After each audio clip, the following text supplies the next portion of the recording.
ഭാര്യയുടെ ചികിത്സയ്ക്ക് വേണ്ടി പണം ചോദിച്ചപ്പോൾ കിട്ടിയില്ല, അപമാനിക്കുകയും ചെയ്തു. കട്ടപ്പനയിൽ സർവീസ് സഹകരണ ബാങ്കിന് മുന്നിൽ നിക്ഷേപകൻ ജീവൻ ഒടുക്കി എന്നുള്ള വാർത്തയാണ് വരുന്നത്. ഈ റൂറൽ ഡെവലപ്മെൻറ്റ് ബാങ്കാണ് എന്നാണ് മനസ്സിലാക്കുന്നത്. ആ ബാങ്കിന് മുന്നിലാണ് ഇപ്പോൾ കട്ടപ്പന റൂറൽ ഡെവലപ്മെൻറ്റ് ബാങ്കിന് മുന്നിലാണ് ആത്മഹത്യ ചെയ്തത്. റൂറൽ ഡെവലപ്മെൻറ്റ് കോഓപ്പറേറ്റീവ് ബാങ്ക് എന്നുള്ളതാണ്.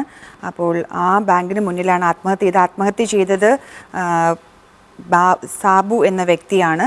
അപ്പോൾ ശരിക്കും പറഞ്ഞാൽ തന്നെ അസഭ്യം പറയുകയും പിടിച്ചു തള്ളുകയും ചെയ്തു എന്നുള്ള ആത്മഹത്യാക്കുറിപ്പും, ഭാര്യയുടെ ചികിത്സയ്ക്ക് വേണ്ടിയാണ് താൻ നിക്ഷേപിച്ച തുക, അതായത് അയാളുടെ ജീവിതകാലം മുഴുവൻ സമ്പാദിച്ച തുകയാണ് തിരിച്ചെടുക്കാൻ വന്നത്. അത് ആരുടെയും ഔദാര്യമല്ല. അയാൾ ബാങ്കിൽ ഇട്ടത് അയാളുടെ കയ്യിൽ സൂക്ഷിക്കാൻ പറ്റാത്തത് കൊണ്ടായിരിക്കുമല്ലോ സ്വാഭാവികമായും ബാങ്കിൽ ഇടുന്നത്.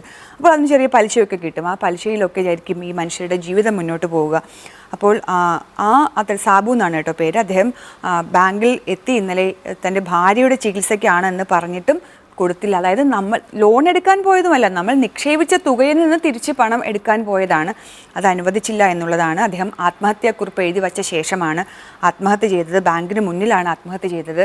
അപ്പോൾ കഷ്ടമാണ്. അവരുടെയൊക്കെ അധ്വാനത്തിൻ്റെ ഫലം കൂടിയാണ് നിങ്ങൾ ബാങ്കുകൾ ഇങ്ങനെ പോകാൻ, ഈ സർവീസ് സൊസൈറ്റി ബാങ്കുകളൊക്കെ അങ്ങനെയാണ് മുന്നോട്ട് പോകുന്നത്. അപ്പോൾ ഇത്തരത്തിൽ കാണിക്കുന്നത് ക്രൂരതയാണ്. മറ്റൊന്നു കൂടി പറയാനുണ്ട്, ആത്മഹത്യ ഒന്നിനും ഒരു പരിഹാരമല്ല. നിങ്ങൾ എന്തെങ്കിലും ചെയ്തു കഴിഞ്ഞാൽ അതിന് നഷ്ടം നിങ്ങൾക്കും നിങ്ങളുടെ കുടുംബത്തിനും മാത്രമാണ്. തിരിച്ചെടുക്കാനാകാത്തൊരു നഷ്ടമാണ്. നിങ്ങൾക്ക് അതിൽ നിന്നൊരിക്കലും തിരിച്ചു വരാനും കഴിയുകയില്ല. അപ്പോൾ ആത്മഹത്യ ഒന്നിനും ഒരു പരിഹാരമല്ല. ഇതിനൊക്കെ പരിഹാരം കാണാൻ കഴിയും. നിങ്ങൾ ആത്മഹത്യ ചെയ്തതുകൊണ്ട് ആർക്കാണ് നഷ്ടം സംഭവിച്ചത്? നിങ്ങളുടെ കുടുംബത്തിന്. ഇനി നിങ്ങളുടെ ഭാര്യയുടെ കാര്യം ആര് നോക്കും എന്നുള്ള ചോദ്യങ്ങളൊക്കെ അവിടെ നിൽക്കുന്നുണ്ട്. പക്ഷേ ഒരു ഘട്ടത്തിൽ ഒരുപക്ഷെ ആ മനുഷ്യന് മറ്റൊന്നും ചിന്തിക്കാനോ അല്ലെങ്കിൽ ഓർക്കാനോ ഒന്നും ഉണ്ടായിരുന്നിരിക്കില്ല അദ്ദേഹത്തിന്. പക്ഷേ നമുക്ക് ഒരു തരത്തിലും ആത്മഹത്യയെ പ്രോത്സാഹിപ്പിക്കാനും കഴിയില്ല. ആത്മഹത്യ ഒന്നിനും ഒരു പരിഹാരമല്ല.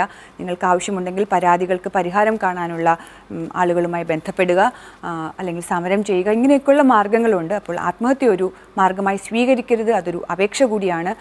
നഷ്ടം നമ്മുടെ കുടുംബത്തിനാണ്, നമ്മുടെ മക്കൾക്കാണ്, നമ്മുടെ ബന്ധുക്കൾക്കാണ്, നമ്മുടെ സുഹൃത്തുക്കൾക്കാണ്. അത് തിരിച്ചറിയണം.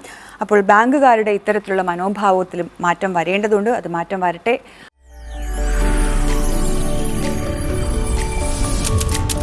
NTV UAE to the world.